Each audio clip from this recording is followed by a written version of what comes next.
Iran, America और Israel के बीच जो हालात हैं उससे जुड़े सारे अपडेट्स मैं आपको बताऊंगा। इस वक्त की सबसे बड़ी खबर है, ईरान और अमेरिका के बीच एक बार फिर भयानक जंग शुरू हो चुकी है और ईरान ने अब 3 अरब देशों पर निशाना साध दिया है। अरब देशों पर मिसाइल्स और ड्रोन से हमले शुरू कर दिए। देखिए, लगातार दूसरे दिन अमेरिका ने ईरान पर हमले किए हैं। ये हमले 3 आइलैंड्स पर हुए हैं, 3 ठिकानों पर हुए हैं। सिरिक आइलैंड, केशम आइलैंड और बंदर लेंगा जो शहर है, यहां पर ये हमले किए गए। 10 मिलिट्री साइट्स को, ईरान की 10 मिलिट्री साइट्स को जो है वो निशाना बनाया गया है। और खास तौर पर ये जो हमले थे ये केशम और सिरिक आइलैंड पर किए गए। और अमेरिका के फाइटर जेट्स F-35 जेट से ये हमले किए गए हैं। बताया जा रहा है कि जो एयरक्राफ्ट कैरियर्स खड़े हैं अमेरिका के, वहां से इन जहाजों ने टेक ऑफ किया और भारी बमबारी की गई है ईरान के इन द्वीपों के ऊपर। उसके बाद हालात ये हैं कि ईरान ने जबरदस्त पलटवार शुरू कर दिया है।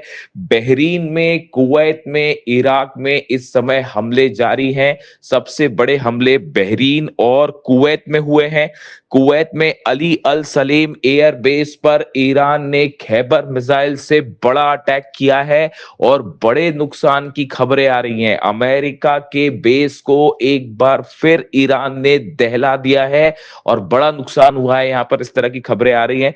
देखिए, अली अल सलेम एयरबेस जो है कुवैत का, यहां पर बड़ी संख्या में अमेरिका के जेट्स मौजूद हैं, अमेरिका के सैनिक मौजूद हैं और इसे निशाना बनाया गया। और एक बार फिर अमेरिका का पेट्रियट सिस्टम खैबर मिसाइल के सामने बुरी तरह से फेल साबित हुआ है।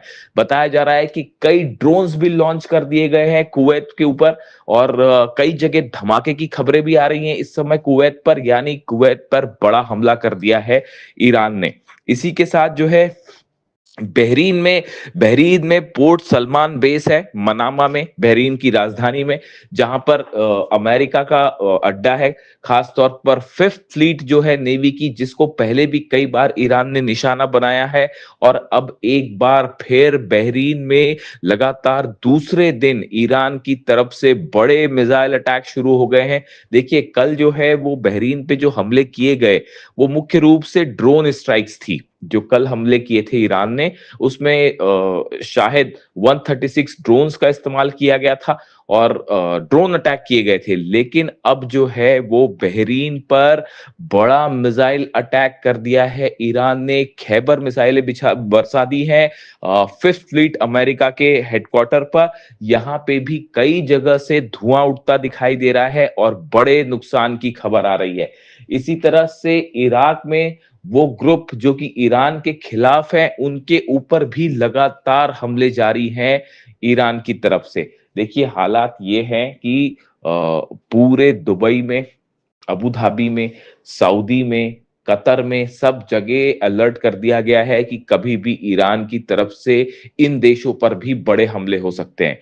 अब ये एमओयू को जो साइन हुआ था अमेरिका और ईरान के बीच में, इसको लगभग लगभग रद्द माना जा रहा है, कैंसिल माना जा रहा है। और जो हालात हैं वो एक बार फिर जंगी हो चुके हैं और ईरान की सेना भयंकर गुस्से में है। देखिए, ईरान ने ये कह दिया है कि ये उकसावे की कार्रवाई, जिस तरह से हमले किए गए, उसका बड़ा बदला लिया जाएगा और डोनाल्ड ट्रंप को और अरब देशों में जहां भी अमेरिका के बेसिस हैं उन सब देशों में हमले किए जाएंगे और कड़ा सबक सिखाया जाएगा। देखिए, ये मामला जो है, हालात कैसे बिगड़े। पहले ईरान की तरफ से ये बात कही गई कि एक जहाज हमने देखा था जो क्रॉस करने की कोशिश कर रहा था, सिंगापुर का जहाज था, उसने बिना ईरान की सेना के परमिशन के एक नए रूट का इस्तेमाल करते हुए हॉर्मुज को पार करने की कोशिश की, तो ईरान ने उस पर हमला किया। ये पहला जहाज था जो अभी ये नए दौर का विवाद हुआ इसमें हमले को लेकर। और कल फिर ईरान की तरफ से एक जहाज को निशाना बनाया गया है जो कि उसी नए रूट से निकलने की कोशिश कर रहा था। और इसको ईरान की तरफ से जो है वो वार्निंग दी गई कि इस जहाज को रोकने के लिए कहा गया, लेकिन ये जहाज नहीं रुका। इस पे पनामा का फ्लैग लगा हुआ था, पनामा फ्लैग शिप था, एमटी कीकू इसका नाम बताया जा रहा है, और इसमें 2 मिलियन बैरल ऑयल था, 2 मिलियन बैरल ऑयल भी इस पे था। ईरान की तरफ से इसे रोकने की बात कही गई, वार्निंग्स दी गई, लेकिन जहाज नहीं रुका तो ईरान ने हमले कर दिए। देखिए दरअसल अब ये पूरी जंग जो है वो हॉर्मूज पर कंट्रोल को लेकर शुरू हो गई है। एमओयू जो साइन हुआ है उसके मुताबिक हॉर्मूज से जो जहाज निकलेंगे वो पूरी तरह से ईरान की देख रेख में निकलेंगे। यानी हॉर्मूज खुलता है तो ईरान की देख रेख में जो है वो खुलेगा। लेकिन अब हालात ये हैं कि अमेरिका कई अरब मुल्कों के साथ मिलकर हॉर्मूज में एक नया रास्ता बनाने की कोशिश में जुटा है। वो पूरी तरह से ईरान को बाईपास करके यहां से जहाज निकालना चाहता है। ये एक बड़ी साजिश बताई जा रही है अमेरिका की कुछ अरब देशों के साथ मिलकर हॉर्मूज में, ऐसा ईरान का कहना है। ईरान ने साफ कर दिया है कि हॉर्मूज ईरान का था, ईरान का है और ईरान का रहेगा, और यहां पर किसी तरह की साजिश होगी तो उसका जवाब खैबर मिसाइलों से दिया जाएगा, उसका जवाब ड्रोन से दिया जाएगा। और हॉर्मूज में एक बार फिर ईरान की तरफ से जो हमले हुए हैं उसने ये साबित कर दिया है कि अमेरिका चाहे लाख कोशिश करे, किसी भी अरब देश के साथ मिलकर कोई कोशिश कर ले हॉर्मूज पर कंट्रोल करने की, लेकिन हकीकत यह है कि हॉर्मूज में ईरान की परमिशन के बिना परिंदा भी पर नहीं मार सकता। और पिछले 2 दिन से ये हमले हो रहे हैं, ये बात एक बार फिर बता रहे हैं कि अमेरिका को मुंह की खानी पड़ेगी हॉर्मूज में। देखिए हालात ये है, ये जितने समय का सीज फायर रहा, जितने आइलैंड्स थे उन सब आइलैंड्स पर ईरान ने अपने मिसाइल लॉन्चर्स को मजबूत कर लिया है, अपने ड्रोन लॉन्चर्स को मजबूत कर लिया है। इसका नतीजा यह है कि अगर ईरान की सेना की जानकारी के बिना जहाज निकलने की कोशिश करेंगे तो ईरान सीधा उन्हें निशाना बनाएगा और अमेरिका उनकी रक्षा नहीं कर सकता। आज बहरीन पर जिस तरह से हमले हो रहे हैं, कुवैत पर हमले हो रहे हैं, इसने एक बार फिर साबित कर दिया है कि अमेरिका अरब देशों की रक्षा नहीं कर सकता। अरब देशों का विश्वास अमेरिका से उठ चुका है। इसीलिए ईरान की तरफ से कहा गया था कि आप अमेरिका को एयर स्पेस ना दें, अमेरिका को हमले करने के लिए अपने देश की जमीन ना दें, वरना अंजाम बुरा होगा। और एक बार फिर मामला उसी तरफ बढ़ता दिखाई दे रहा है। अब हालात ये हैं कि एमओयू और सीज फायर जो है वो पूरी तरह से तार तार हो चुका है, मामला बिगड़ चुका है। डोनाल्ड ट्रंप की तरफ से एक बार फिर नई वार्निंग आई है। डोनाल्ड ट्रंप ने कहा है कि no longer able to be reasonable. उन्होंने कहा है कि अब और संयम नहीं बरता जाएगा, ज्यादा रीजनेबल और नहीं हुआ जा सकता। Would be forced to militarily complete the job. उन्होंने कहा है कि अब सेना की मदद से हमारा लक्ष्य पूरा किया जाएगा। इसे एक प्रकार से इस बात का ऐलान माना जा रहा है कि अब अमेरिका और ईरान के बीच हालात और खराब होंगे और बड़ी जंग शुरू हो सकती है। इसी बात की वार्निंग रूस की तरफ से दी गई थी, इसी बात की वार्निंग चाइना की तरफ से दी गई थी। मैं आपको बार बार अपने वीडियोस में यह बात कह रहा था कि एक बार फिर धोखा होगा, एक बार फिर धोखा होगा, और देखिए वही बात सही साबित हुई। हमने एमओयू, जिस दिन एमओयू साइन हुआ था उसी दिन हमने अपने पॉडकास्ट में आपको बताया था कि इस एमओयू की कई शर्तें ऐसी हैं जिन्हें पूरा करना बेहद मुश्किल है और ये एमओयू ज्यादा दिनों तक टिक नहीं पाएगा। और इस एमओयू के पीछे, पर्दे के पीछे ईरान के खिलाफ कई साजिश रची जा रही है। हॉर्मूज पर कैसे कब्जा किया जाए इसकी साजिश है, ईरान के यूरेनियम पर कैसा कब्जा किया जाए इसकी साजिश है, और कई अरब देशों की के साथ मिलकर अमेरिका एक बड़ा प्लान तैयार कर रहा है ईरान के खिलाफ। और देखिए एक बार फिर वही बात निकलकर सामने आ गई है, और अब नतीजा ये है, ईरान की सेना ने इस बात को साफ कर दिया है। नए बयान आए हैं आरजीसी की तरफ से, ईरान की सेना की तरफ से, कि आने वाले वक्त पे अरब देशों में जितने अमेरिकन बेसेस हैं उस पर और भयानक हमले किए जाएंगे। हॉर्मूज में हर चैलेंज का सख्त जवाब दिया जाएगा, ऐसा करारा जवाब जो शायद पहले भी नहीं देखा होगा।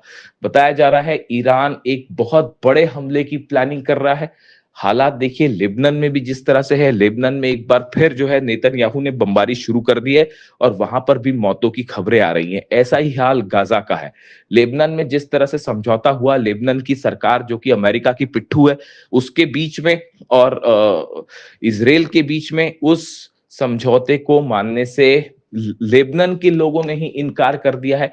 नतीजा ये है, सड़कों पर हजारों लोग हैं, लाखों लोग हैं जो इस समझौते का विरोध कर रहे हैं, इजराइल का विरोध कर रहे हैं। लेबनान में जो है वो ऐसे हालात हैं कि सड़कों पर लाखों लोगों का प्रदर्शन और गुस्सा देखने को मिल रहा है। एक सिविल वॉर छिड़ चुका है। ऐसे में लेबनान से इजराइल की सेना का वापस ना आना एक बार फिर इस जंग को और बड़ा रूप दे सकता है। देखिए अभी जिस तरह की खबरें हैं, बड़े हमले जारी हैं इजराइल की तरफ से लेबनान में, और दक्षिणी लेबनान में खास तौर पर कई ठिकानों को निशाना बनाया गया है जिसमें कई लोगों की मौत की खबरें भी आ रही हैं। देखिए ये ऐसे हालात हैं जिसने एक बार फिर जो है पूरे मिडिल ईस्ट को एक जंग की तरफ आगे बढ़ा दिया है। अब ये एमओयू सिर्फ नाम मात्र का बचा हुआ है जिसका कोई नतीजा निकलता नहीं दिख रहा है, और हालात एक बार फिर जंग की तरफ बढ़ गए हैं और ऐसा लगता है कि शायद फिर से एक बार बड़ी जंग छिड़ सकती है। लेकिन फिलहाल जो हालात हैं, अरब देशों पर ईरान की बड़ी स्ट्राइक्स शुरू हो चुकी है। देखिए कल जब अमेरिका की तरफ से पहले स्ट्राइक की गई ईरान के ऊपर, और उसके बाद जब ईरान ने जवाब दिया, ईरान की सेना ने जब जवाब दिया और बहरीन पर हमले किए, उसके बाद आईआरजीसी की तरफ से एक बयान रिलीज़ किया गया और उस बयान में कुरान की एक पंक्ति का जिक्र है, और ये बिल्कुल वही संदेश है जो अली खामेनी साहब ने अपनी शहादत के चंद दिनों पहले सोशल मीडिया पर पोस्ट किया था। देखिए मैं अक्सर इसका जिक्र करता हूँ। मैं अली खामेनी साहब के जितने संदेश थे मैंने सब उनको फॉलो किए। उनकी शहादत के पहले जितने उनके वीडियोस थे मैं उनको फॉलो करता था। आखिरी जब उन पर हमला हुआ उसके चंद दिनों पहले उन्होंने अपने सोशल मीडिया पर एक पोस्ट उनके हवाले से किया गया था जिसमें कुरान की कुछ पंक्तियों का जिक्र था, जिसमें ये लिखा गया था कि अगर कोई आप पर हमला करता है तो उसको बिल्कुल उसी के अंदाज में जवाब दीजिए। ये बात अली खामेनी साहब ने पोस्ट की थी और ये अमेरिका और इजराइल के रेफरेंस में उन्होंने पोस्ट की थी कुरान की पंक्तियों का, आयतों का जिक्र करते हुए। यानी देखिए अली खामेनी साहब ने जो बात कही बिल्कुल उन्हीं पंक्तियों का इस्तेमाल अब ईरान की सेना ने भी किया है और आईआरजीसी ने भी इन्हीं पंक्तियों को पोस्ट किया और ये कहा कि अगर कोई आप पर हमला करता है तो उसको उसी की भाषा में जवाब दिया जाना चाहिए। और ये रेफरेंस था अमेरिका के हमलों का, जिस तरह से अमेरिका ने हमले किए और बिल्कुल अली खामेनी साहब ने जो रास्ता दिखाया उसी पर चलते हुए ईरान की सेना ने एक बार फिर अमेरिका के बेसिस पर जबरदस्त अटैक किया। मैं इसीलिए अक्सर कई बात ये कहता हूँ कि अली खामेनी साहब हमारे बीच में नहीं है, लेकिन उन्होंने अपनी सेना के लिए एक ऐसा विजन छोड़ दिया है, ईरान की जनता के लिए, ईरान के 9 करोड़ लोगों के लिए वो विजन छोड़ दिया है जिससे कभी ना अमेरिका और ना इजराइल ना ही कोई और मुल्क कभी ईरान को नहीं हरा सकता। हराने की बात तो छोड़िए, आज ईरान सब पर अकेला भारी पड़ रहा है, चाहे वो अरब देश हो, चाहे अमेरिका की फोर्सेस हो, चाहे नेतन्याहू की फोर्सेस हो। और इसके पीछे यही विजन है, यही प्लानिंग है, यही दूरदृष्टि है जो अली खामेनी साहब ने अपनी सेना को विजन दिया। इसीलिए मैं कहता हूं कि वो न सिर्फ एक अच्छे सुप्रीम लीडर बल्कि बेहतरीन मिलिट्री कमांडर भी थे। और ये ही उसका, ये जो कल ईरान की सेना ने जिस तरह से स्ट्राइक की और वो मिसाइल्स रुक नहीं पाई, ड्रोन्स रुक नहीं पाए और जिस अंदाज में हमला किया, ये एग्रेसिव जेस्चर बताता है कि अली खामेनी साहब ने जो है वो ईरान की जीत सुनिश्चित कर दी है।